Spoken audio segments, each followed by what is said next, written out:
Reading with your kids. Hola, ni hao, konnichiwa, assalamu alaikum, shalom, mahaba, cha, bonjour, namaste, jumbo, bienvenidos. Hey, my name is Jedley. Welcome to Reading with Your Kids. We are coming to you from the beautiful, wonderful, historical neighborhood of Reedville, located in the southwest corner of Boston, Massachusetts. We are absolutely delighted and very, very honored that you are joining us in our mission to help all families grow closer through reading. We do that by sharing fun, thoughtful, and thought-provoking conversations with fascinating people who just happen to be writing books for kids of all ages. You can join us in that mission by telling all of your family and friends about the show and letting them know that they can hear us on the WREB AM/FM 24/7 radio network. And they can find us on the iHeartRadio app, on Spotify, Apple Podcasts, Good Pods, Amazon Music, Podcast Addict, Audible, CastBox, Player FM, wherever you find your favorite shows. Today is a very, very special episode of the show. Joining us from the land down under, Pete Evans. He is an internationally renowned chef, a restaurateur, podcaster, and an author. And he is the author of Healthy Food for Healthy Kids, 120 simple, nourishing, gluten and dairy-free recipes your whole family will love. It's an amazing conversation. Pete is just filled with information, and we spend the whole episode learning from Pete. This episode of Reading with Your Kids is brought to you by We're Going to the Dinosaur Forest, written by Marie Nichols. Marie Nichols was recently on my Connecticut Book Festival's podcast, and what a delightful woman. One of the things she said really struck home with me. She said, parents nurture with care, siblings are taught to share, but grandparents embrace the dares. We're Going to the Dinosaur Forest is a colorful, fun-filled book where this grandmother dares to embark on a wild journey with her grandson into the dinosaur forest. It's available on Amazon. It's also available on bookshop.org. You and your kids and you and your grandkids are going to love this book. It's We're Going to the Dinosaur Forest, written by Marie Nichols. Hey families, would you like to share a miracle with your kids? At the Wolf Conservation Center, hope was fading. The endangered Mexican wolves dreamed of a pup, but none had come. Until one tiny miracle changed everything. Meet Trumpet, a real-life wolf pup whose incredible birth brought joy, hope, and a lesson in conservation. Trumpet the Miracle Wolf, written by Leocadia George, is a heartwarming true story that will inspire your whole family. Teach your kids the power of hope, love, and protecting endangered species. Get your copy today and join the wild adventure. Are you looking for a creative way to bond with your kids? Let me tell you all about Drawing with Your Kids, the ultimate destination for artistic adventures. Join us as we dive into the wonderful world of children's books with renowned illustrators guiding you step by step. From beloved characters to whimsical scenes, unleash your imagination and create cherished memories together. Whether you're a seasoned artist or just picking up a pencil, there's something for everyone at Drawing with Your Kids. Please visit our website, readingwithyourkids.com, and click on the Drawing with Your Kids link at the top of the page and let the creativity flow. Drawing with Your Kids, where every stroke brings stories to life. Join us right now from tomorrow, the land of Australia. A guest is here today to celebrate his new cookbook. Is called Healthy Food for Healthy Kids. 120 simple, nourishing, gluten and dairy-free recipes your whole family will love. Please welcome to the show internationally renowned chef, restaurateur, podcaster, Pete Evans. Hey, Pete, how are you? Hey, Jed. I'm doing awesome. Thank you for having me, and hello, everybody. Or g'day, as the Aussies say. There you go. Boy, oh boy, I almost ran out of breath giving your introduction there. All those, and I only used half of what's on your website. Yeah, I've had a bit of a career, that's Yeah. for sure. Professional chef, host of a lot of TV shows here in Australia, and also with PBS for 8 years, a beautiful TV show called Movable Feast, where I got to travel pretty much the length and breadth of the United States and cook with some of the most well-known chefs of the United States. And it was a beautiful show. We got to visit farms, go fishing, go to farmers markets, go to the shops where the chefs would get their produce from, and then we'd put on a feast. I'd do a recipe or two, the chef would do a recipe or two. Actually, there would be 2 chefs in each episode plus myself. And so I got to see the most beautiful side of the United States food industry, if you want to call it the industry, but some amazing chefs and amazing farms, and you were blessed with some wonderful produce over there by some beautiful artisans. Yeah, we are very blessed here in the States. I wonder, did that show take you up to the Northeast, up to around Boston where we are? I did, yeah. I had a great time in Boston, Maine, New York. I had, just Connecticut I went to as well. It was very, very special for me, and also further down south on the East Coast and Charleston. I think if I'm pronouncing these places right and I've got my geography right, it's a bit of a whirlwind. But I have fond memories of the seafood out of Boston, that's for sure. Yes, indeed. We do have some great seafood. There's nothing like seafood that is right out of the ocean. I was down touring and performing in El Salvador last year, and we on the menu it said fish from the Gulf, and it was like whatever we caught that morning, and it just was spectacular. How good is it? It's one of those things, as a species we used to hunt and gather, and probably not too many people, as a percentage of the population, hunt anymore, and perhaps even gather.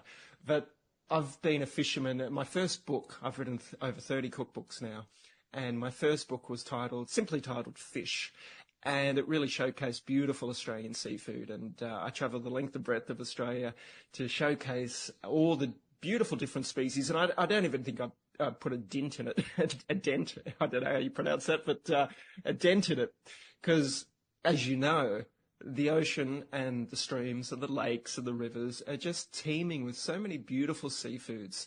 And, the variety that we have access to these days, as opposed to when we just used to hunt or fish and gather, is extraordinary.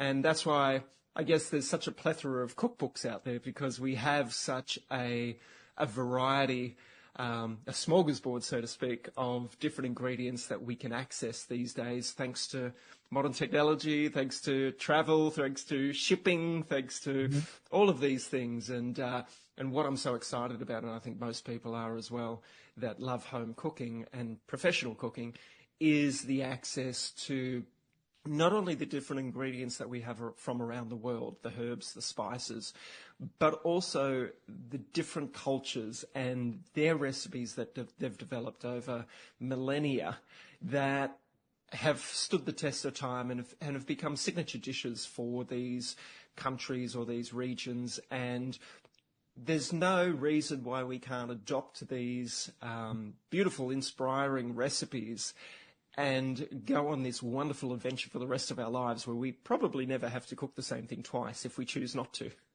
That's awesome. Here on Reading with Your Kids, one of the hopes, of course, of the podcast is to encourage families to read together. But I'm a firm believer that when you start reading with your kids, that's going to lead to cooking with your kids and playing ball with your kids and watching TV and all those other great things with your kids. And so I'm excited to be able to celebrate this book, because I think it sounds like there are 120 recipes that you can prepare with your kids. 100%. And as a father of 2 grown-up children now, my daughters are 18 and one turns 20 tomorrow. Some of our fondest memories, and my fondest memories, and hopefully theirs too, is spending time around the kitchen bench from a very young age, and not only introducing new foods, which is part of the ritual, the initiation of being human, and as a parent passing that on to your children, but also the collaboration that you can foster and encourage, educating your children. And it doesn't need to be militant style. It can be fun. It can be joyous. It could be a celebration. Just the simple fact of them cracking their first egg into a bowl that they're going to whisk with a fork or a whisk to turn into an omelette or scrambled eggs, or them going out to the garden or to the pot plants that have the, as you say, herbs growing, and picking some basil or some parsley or whatever is growing, whatever you can grow, it depends on the time of the year and what you love to grow, and then bringing them in and then either tearing them up to go through that omelette or to go into a curry or whatever dish that you're making as a family. And I think those precious memories and those introductions hold a very special weight, and I don't think they can ever be underestimated at how special that is, to be able to surround your children with the gift and the pleasure of preparing food together, and then not only preparing it but then consuming it together in a beautiful setting. And I wrote in one of my cookbooks that, you know, my children, and hopefully they're not the only children, but we have never shared a meal where, let me rephrase that, we've never had a meal that we haven't shared together in their 18 and 20 years of life. We've always eaten the meals together, and, you know, they haven't gone off to their bedrooms to watch television or to be on their phones. You know, it wasn't so much that's a rule in the house. It just, we created that routine and that habit that it was never questioned. And I'm going down to see my daughters today, actually. They live in Sydney, and I'm looking forward to sharing another meal with them either tonight or tomorrow morning when I get to catch up with them. That is awesome. I agree. That time sitting around the table eating, it's a gift, and I hope all the families listening take advantage of that, because it's a great time to come together to chat about the day, chat about books that you're reading, and chat about what you're going to cook tomorrow, because this was so delicious. Agree. 100% agree. And, you know, when we think back to our own childhood, I'm sure we have memories of either mum or dad or grandparents or our guardians, or having friends over and sharing a meal together, and just, you know, it doesn't need to be complicated. That's what I'd like to emphasize, unless you choose to make it complicated. You know, everybody is at a different level of their cooking adventure, as I like to call it. I like to call it an adventure. A lot of people see cooking as a chore, and I would like to invite anybody that does believe that cooking is a chore to perhaps take a moment and reprioritize or use a different language. As I said, it's an adventure, and as you beautifully mentioned, it's a gift. And I do believe that cooking does not need to be a chore, that it can be a celebration and something that we look forward to doing each and every day, if we choose to eat every day, as obviously our children do. But as adults, we could actually go for periods of time without eating, which is called fasting or intermittent fasting, where we might skip a meal each day or every once a week or something like that. Our bodies are designed for feast and also famine. And as adults, you know, my wife and I actually run cooking retreats, but we also run fasting retreats where we invite people not to eat for a period of time, which is sort of counterintuitive, coming to a chef's retreat and not being offered food. But it's nice to step out of our comfort zones too. And there's a lot of great science on the benefits of not eating, and there's some wonderful science on the benefits of eating a holistic diet as opposed to junk food and highly processed foods. And we can talk about that if you like, or we could skip that altogether. Well, you know, I am somebody who would definitely benefit from eating less food for sure. It's a challenge. One of the things that I wanted to ask you and share any knowledge that you want about healthy food, processed food, all that is fantastic. But you chose to include gluten and dairy-free recipes, which I love. I am not allergic to dairy, but I have an intolerance. And one of the things that's frustrating is like every meal recipe that I look at, and it's like, yeah, I want to do, oh, it's milk. Yeah, I can't do that. Yeah, it's such a polarizing topic and an emotional topic for a lot of people when it comes to dietary information. And I'm very cautious about what I speak into when it comes to this, because everybody is on their own adventure and everybody is in their own unique health journey as well. You know, some people are thriving out there and they're eating junk food and drinking alcohol and smoking cigarettes, and they live to be 100, you know, whereas others change their whole diet, go on a health kick, and can still suffer disease. And health can be a multifaceted issue for a lot of people. You know, I see food as one of the lowest hanging fruits, pardon the pun, but I see that as something that we can control very quickly if we choose to. Yeah, and I'm not enforcing this on anybody. I would never force my opinions onto anybody. That is not who I am.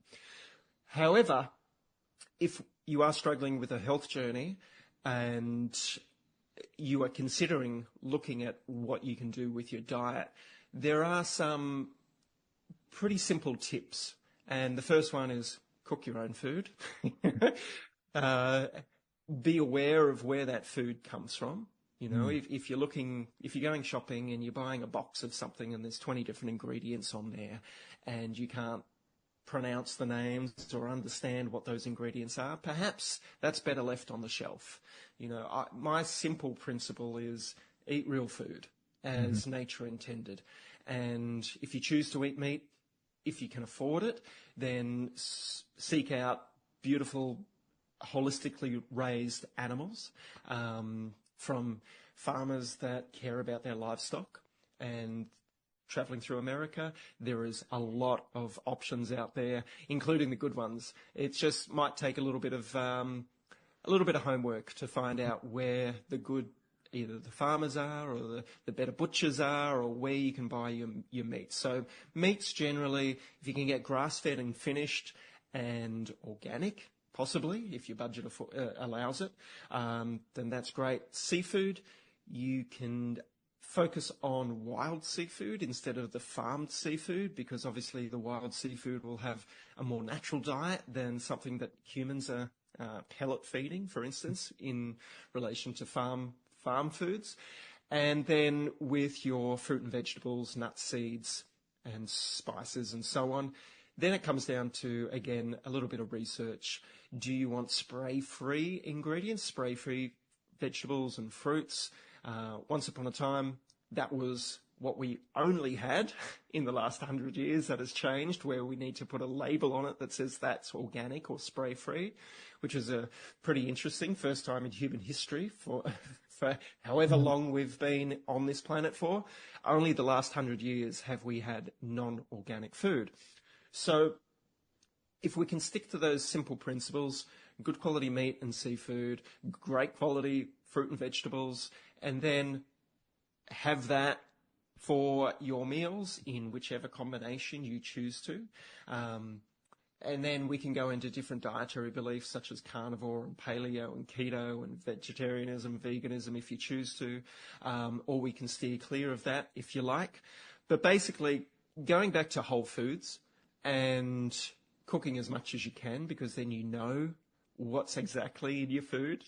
And I like the old school method, you know, what our great-grandparents and their ancestors would have eaten, you know, which would have been meat and veg, seafood and vegetables, and some fruit that was ripe at the time, that was seasonal, that wasn't shipped from halfway across the planet to get to you in some sort of cold storage and then in some sort of warehouse where they put gases in to either stop the ripening process or to speed them up. So just going back to natural, real food that is common sense. You know, that's where I get to.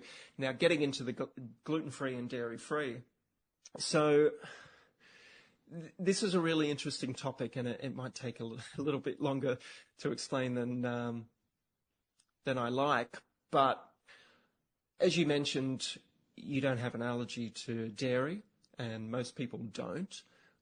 But there seems to be some evidence out there that suggests that the dairy that we're consuming these days, being homogenized and pasteurized, and there's many reasons for that, but that seems to have create sensitivities for quite a lot of people.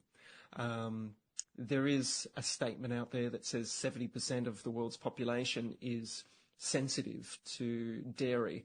Now, I know it's a contentious issue whether raw dairy is safe or not, or whether it's even legal in certain parts of the United States.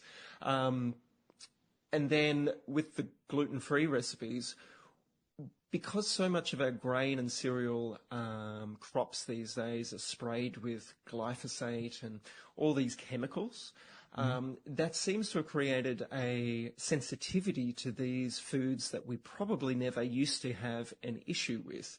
So, again, it's an individual's journey to work out what they may or may not be sensitive to. You know, someone with great health should be able to eat everything, right? We're omnivores by definition in the dictionary, if you believe in that. So we are able to consume both animals and plants.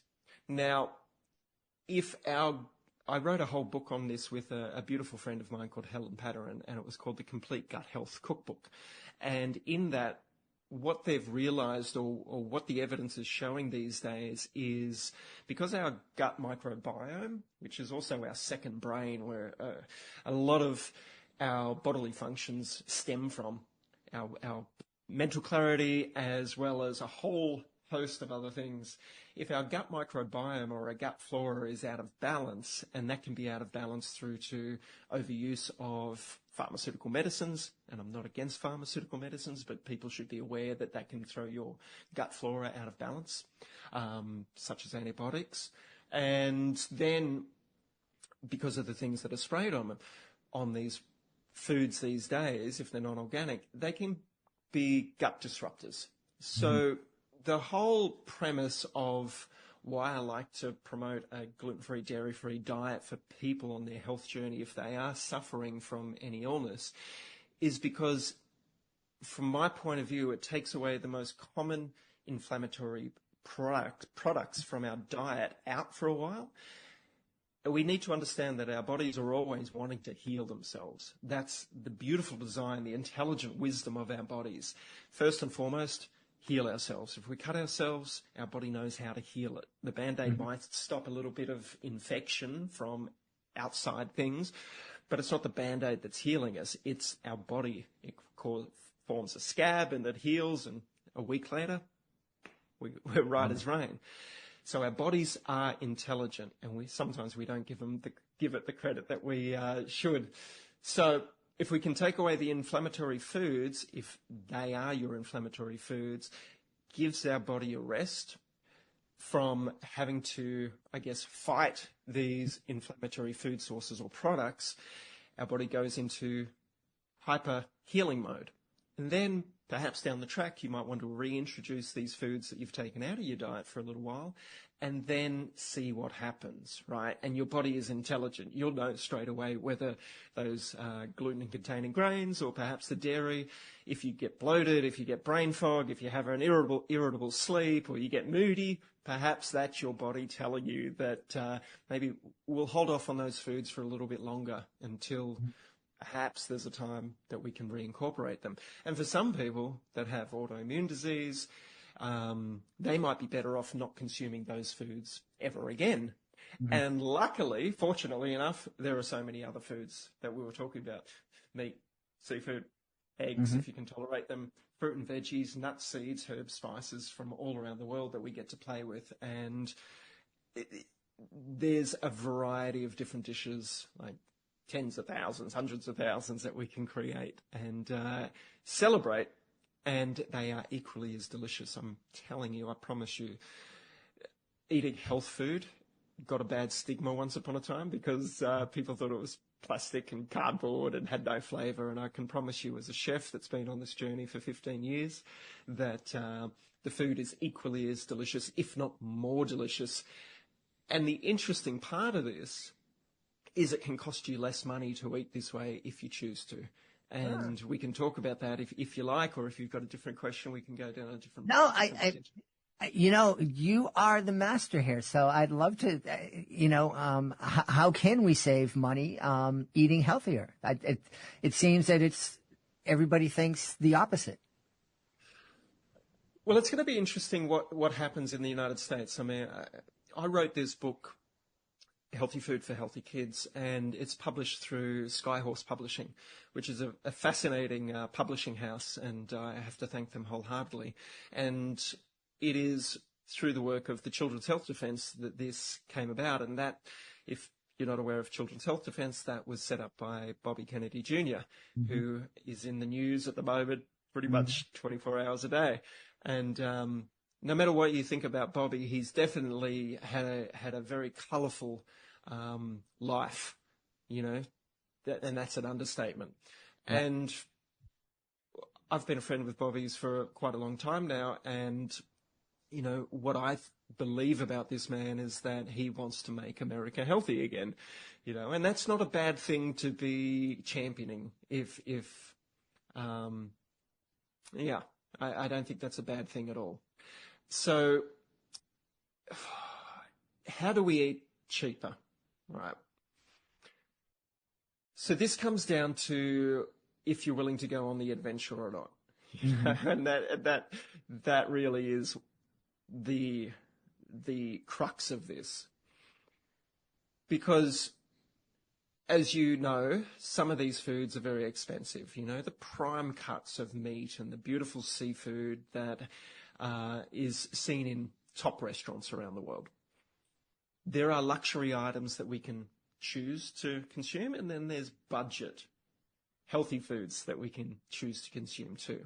So if we take seafood, for instance, there is very expensive seafood that you can buy, and then there's not as expensive budget seafood, as I would like to call it.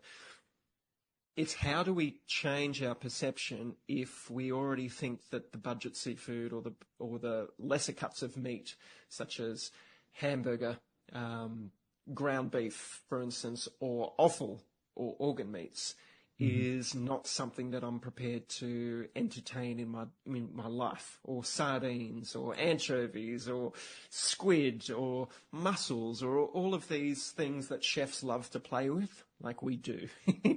You go to a French restaurant, they've got organ meats on the menu. If you go to Spain, they've got organ meats, they've got sardines, they've got mussels. If you go to South America, different parts of the world, they celebrate these culinary items that over the last 50 years, 40 years in Western countries have sort of been put to the back burner, so to speak. And some are really difficult to find these days in your local supermarket or grocery store or butcher because they haven't been sought out.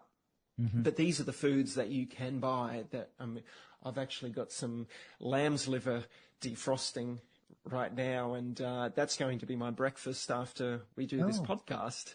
And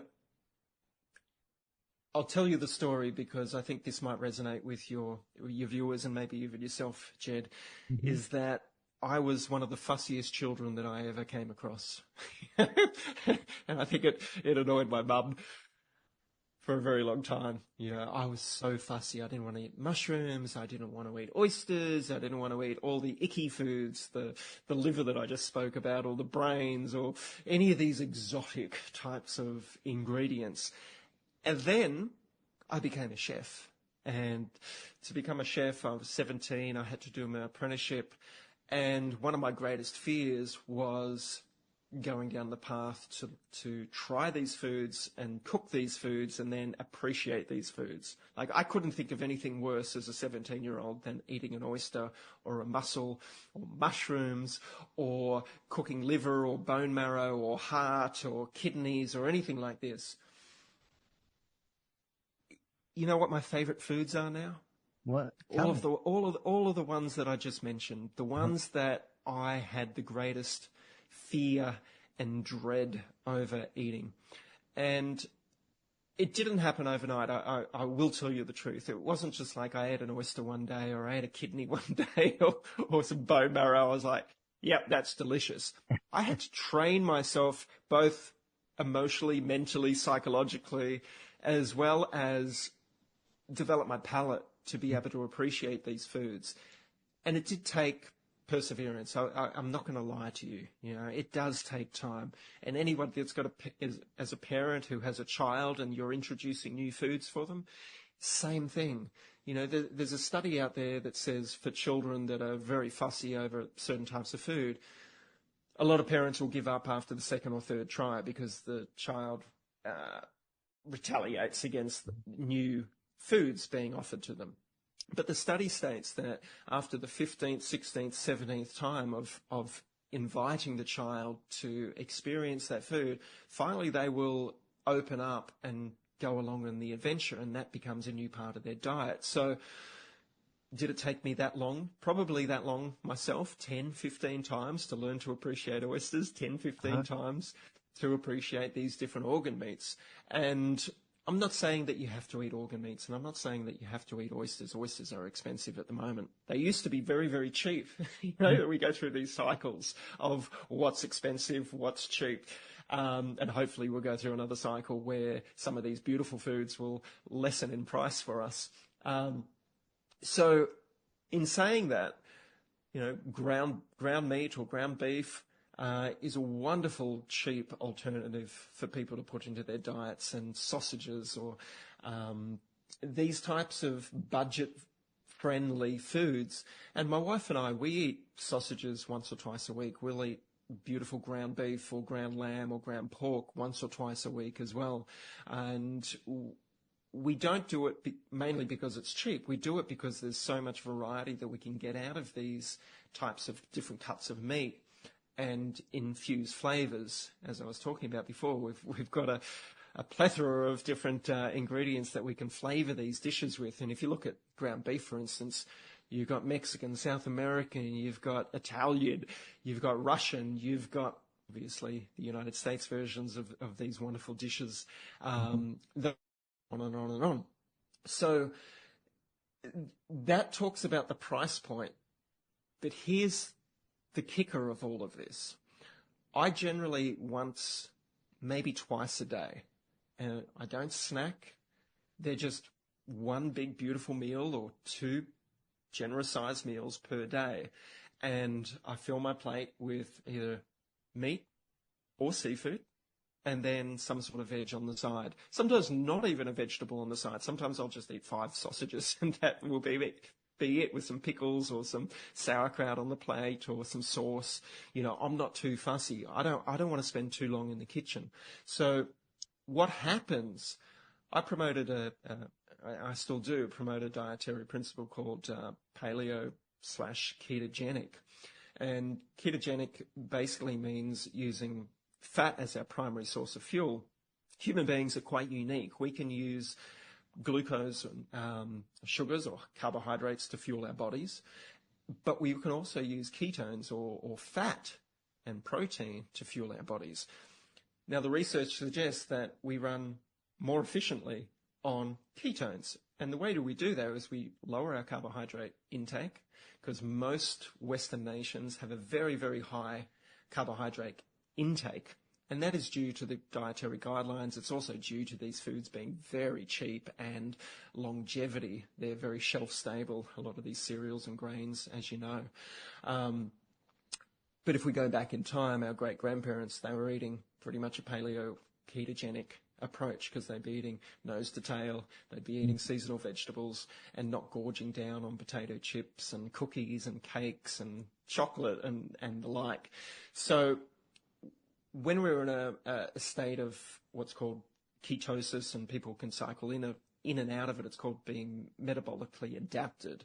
But when we lower our carbohydrates, increase our protein and fat, what happens is we become satiated very quickly. Satiated means content, a feeling of fullness.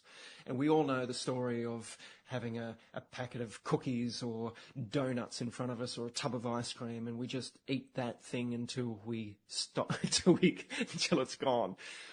Very difficult to do on the other side of the coin. Very difficult to overeat ground hamburger rissoles or patties.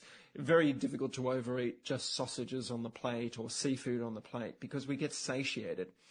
there's a belief out there that says the reason that people overeat is because they're craving nutrition.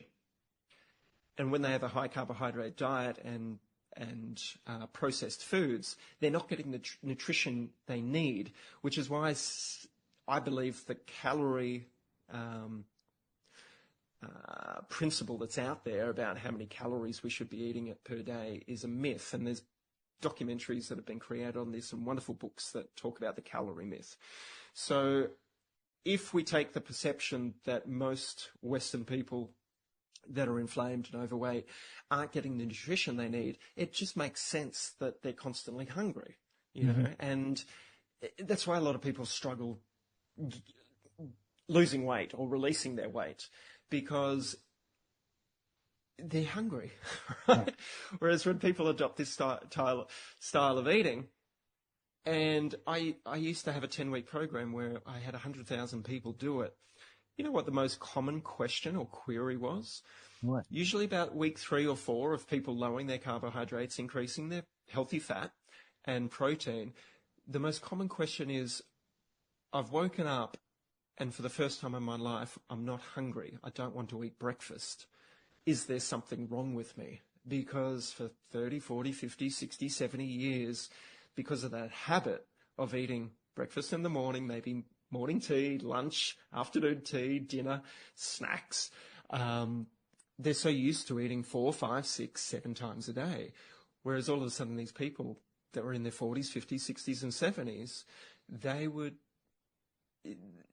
be a little concerned because their hunger was gone in the morning. And I'd be like, no, that's perfectly normal. You know, you'll probably end up eating twice a day or 3 times a day or once a day. It's up to you. Listen to your body. Your body will tell you. But when you're fueling it right, as I said, so the great analogy, sorry if I'm going on a rant here, but the great analogy I was taught about this keto and high carbohydrate approach, the 2 different fuels we can use, is like if you light a fire. If you've ever lit a fire, we'll use the analogy that the kindling, the small pieces of wood, is like the carbohydrates. Now, if you wanted to light a fire and keep that fire going and all you had to use was the kindling or the small bits of wood and twigs and sticks, you would have to stand over that fire all day long to keep it going, because the kindling or the twigs would burn very rapidly, lose their heat. You've got to throw more on there to keep that fire going. Now, anyone that's built a fire knows that once the fire's going, what you want to do is stack big, fat logs onto the fire. And then what happens is that fire will burn nice and slowly for a long period of time, and you don't need to keep stocking the wood onto the fire as often as you would with the kindling. So that's the great analogy between a high carbohydrate diet and a higher fat diet with good quality protein, is we're using those big fat logs. And what that enables us to do is go through our normal day without throwing too many logs on the fire, you know, without eating too much, you know, good quality. And that what happens then, instead of our blood sugars going up and down, which can cause metabolic disease and chronic illness, which we're witnessing all through the Western world now, it's an epidemic.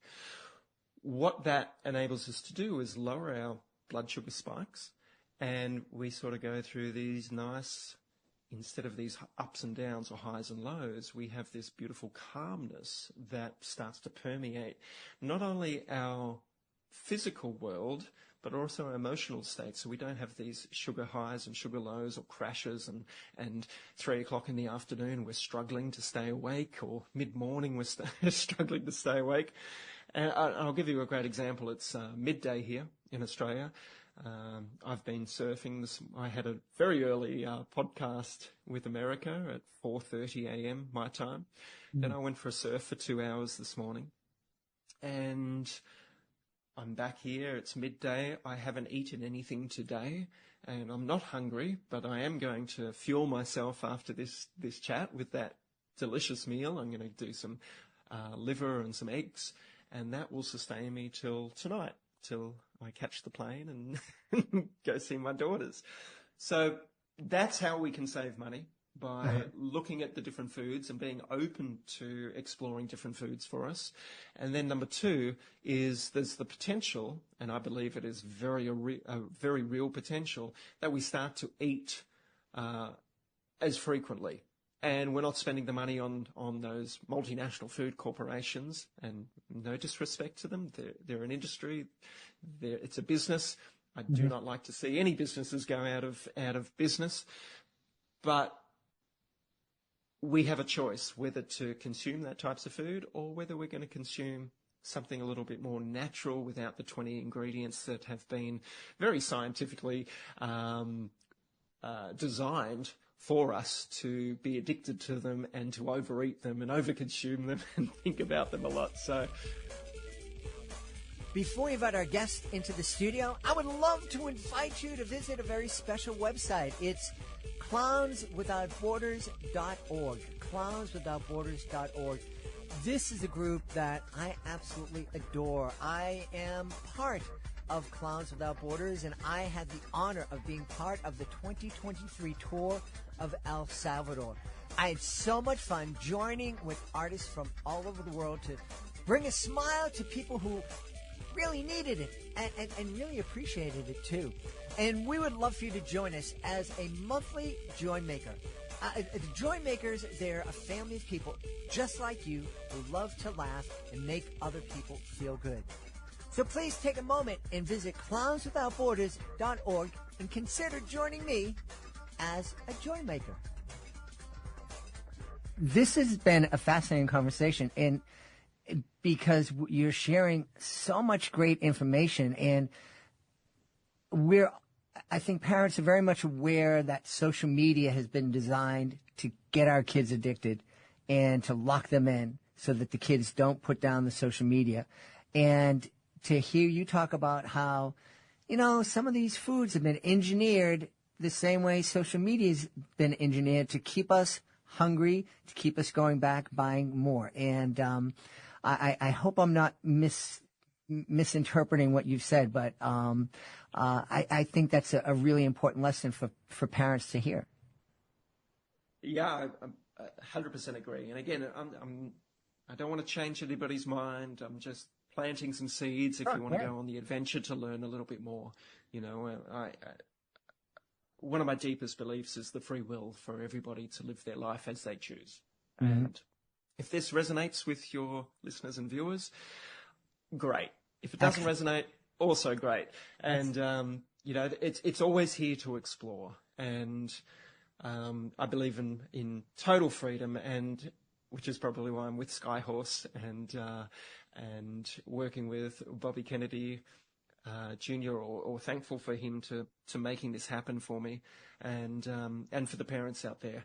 And a very controversial topic, but a lot of the people that have followed or that are a part of the Children's Health Defence that have supported them and are part of that, I guess, movement or platform, they're looking for solutions and answers for their children, because a lot of the children and families that are a part of that have some pretty major health issues that they're looking for the best ways in which they can enrich their child's life, right? And so I'm very grateful to be able to share this body of work with those parents, and for any family that is looking for healthy solutions to incorporate into their family's lifestyle, because having a loved one, or especially a child that is going through some battles and some challenges, it's tragic, and it can be harrowing for the whole family, and my deepest intention is for everybody to thrive, not just survive, but to thrive. And I have a firm belief that as we age, it isn't a downhill slope. I'm turning 52 this year in a few months, and I'm in the best physical, mental state that I've ever been in my life. And I eat well, I go out into nature, and my belief on getting older is not that we deteriorate. We don't lose our faculties if we choose not to. But it does take a little bit of intention setting as to how we choose to live our lives, and my goal is to die of old age without having Alzheimer's, without having dementia, with having all my mental faculties still working, so that I can keep the memories, those beautiful memories of my children, till the day that I die. And for my body to be flexible, to be strong for as long as it possibly can. And there's great evidence out there that we can do that as human beings and then die peacefully in our old age, whatever that may be, whether it's in our 80s, 90s, 100s, 110s. Because it has been proven that it can be done, that's my intention, because I do not want to be a burden on my family or my children or my grandchildren down the track. And I believe there are solutions that are out there for us to be able to live this way without being fanatical about it. I don't count calories. I don't count carbohydrates. I cook delicious food. I spend time in nature. I'm very careful with what you were talking about, social media, what I watch, what I refuse to watch, or get called into. I'm a little bit more emotionally detached from the world going on, but I do find it quite mesmerising and entertaining without being drawn in too much. But we do have the information out there for us to, one, I believe, reverse most of our chronic illness out there. And I will say that, I do believe that most of this chronic health is completely preventable as well. I've interviewed wonderful doctors over the years, especially in the fields of Alzheimer's and dementia, and they do believe that it's 100% preventable if we're willing to have some simple changes in our life. And those simple changes can be delicious. They don't have to be anything that we need to fear, unless it is the fear of trying something new, whether it is some of these more alternative foods, so to speak. But that can be such a great adventure to step out of our comfort zone. And maybe once a month we're going to go, you know what? I'm going to go to the butcher and order some grass-fed or some organic chicken livers, and I'm going to make a French pâté, and there are non-dairy versions of pâté that you can get online for free if you choose to. I've got them in my book as well. And that could be such a beautiful adventure where you get to do that with the family. And they all go on the adventure, and it might not be palatable the first time, but it definitely won't be disgusting. Well, I love it. And it sounds like healthy food for healthy kids is a great way to start that adventure, great way to start some great conversations with our kids, get them thinking, in terms of get them to think about the choices that they're making and be aware of what they're fueling their body with. And I feel like I just spent an hour in a master class, and I'm glad this is recorded because I get to go back and listen to it and relearn from it. I know that and I think we could talk for 2 or 3 hours, but you'll get sick of me very soon. Where can we go to find out more, not only about healthy food for healthy kids, but also find out more about you? You can Google Healthy Food for Healthy Kids. I think it's on the Skyhorse Publishing website and Amazon, wherever children's health defense books are allowed to be sold. So I'm not sure. I'm doing a tour in the United States in March, so we'll see if there's any in the bookstores, but definitely online. And it comes out February the 11th. For people that want to find out more about myself, I am on Instagram, Chef Pete Evans. You can check me out there, and I've just recently joined X as Pete Evans, or Chef Pete Evans X. I have a very small following there because I only joined a couple of weeks ago. X is new to me, so Twitter is new to me. So I'm going on that adventure, stepping out of my comfort zone into another social media adventure. But I've got 30 cookbooks previous to this one as well that are available. They're collector's items now. That are available. Oops, sorry, my dog's coming up That's okay. for a lick. They're available online as well if you type in Pete Evans. And if anybody wants to learn a little bit more in a different way. And I'm sorry to do this because I do love the book format, and I'm a huge fan of books, and which is why I write so many of them. I do have a documentary that I created 7 years ago called The Magic Pill, which I think is on Amazon Prime and a few other streaming services. And that's a 90-minute documentary which basically talked about that analogy of the fire and the ketogenic paleo approach. And I think people might find that palatable and interesting. But again, healthy food for healthy kids. And the healthy food for healthy kids also has babies, toddlers, and food for the whole family. It's not just for children. Like if you're an adult, no children, there's some great recipes in there for you too. Well, I'm looking to check it out. You also have a podcast, right? I do. It's called Evolve. I've conducted 500 interviews. Most have been about long-term regenerative health, the different tools that we have available to us. I mean, food is one of them, obviously, spending time in nature, good quality water, surrounding yourself with wildlife or pets. They're great for longevity, for sure.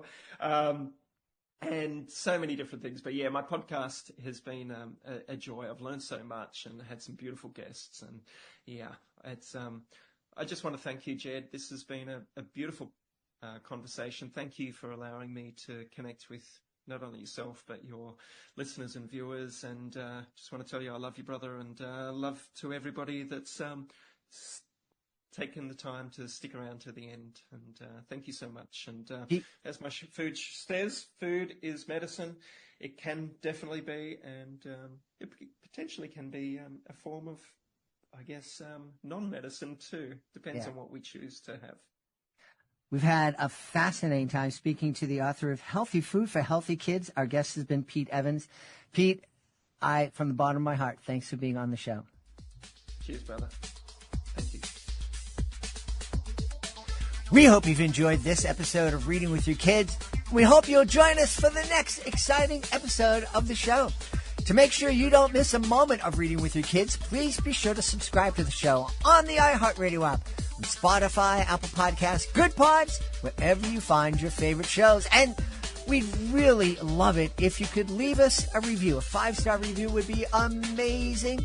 But if you could leave us a review wherever you find your show, your favorite shows, it really helps other people discover the show. And just imagine all the amazing information that Pete shared with us in this episode. It's just it's amazing. Everybody should be hearing it, and we're really honored that Pete joined us today. We'd be very honored if you could join us on social media, facebook.com/readingwithyourkids, at Reading With Your Kids on Instagram, and at Jedley Magic on Twitter. We have a great YouTube channel, youtube.com/readingwithyourkids. And of course, our website. It's a great place to visit, readingwithyourkids.com. You can check out our Certified Great Read Wall of Fame. Check out our blog and use the contact button up at the top of the page to send us a message. Let us know what you love about the show. Let us know what we could be doing better. Let us know who you would like to hear on a future episode of Reading with Your Kids. We'd also really love it if authors could visit readingwithyourkids.com and click on the Authors Click Here button up at the top of the page. We'd love for you to be a guest on the show. Being a guest, it's fun, it's easy, and it gives you the chance to tell thousands of people all over the world about your great children's book. I mean, look, a guy like Pete Evans, renowned chef, restaurateur, author, if Reading with Your Kids is a good investment of his time, imagine how great an investment it would be for you and your book. I want to thank the folks who made today's show so wonderful, starting with our guest, Pete Evans. Please be sure to check out Healthy Food for Healthy Kids, 120 simple, nourishing, gluten and dairy-free recipes your whole family will love. I also want to thank my team, Fatima Khan, Chris Doherty, Rory Grady. I want to thank my beautiful wife for all the support she gives me. Most of all, we all want to thank you. Thank you so much for taking the time to join us today. And as always, thank you so very much for taking the time to make the world a better place. And you do that every time you read with your kids.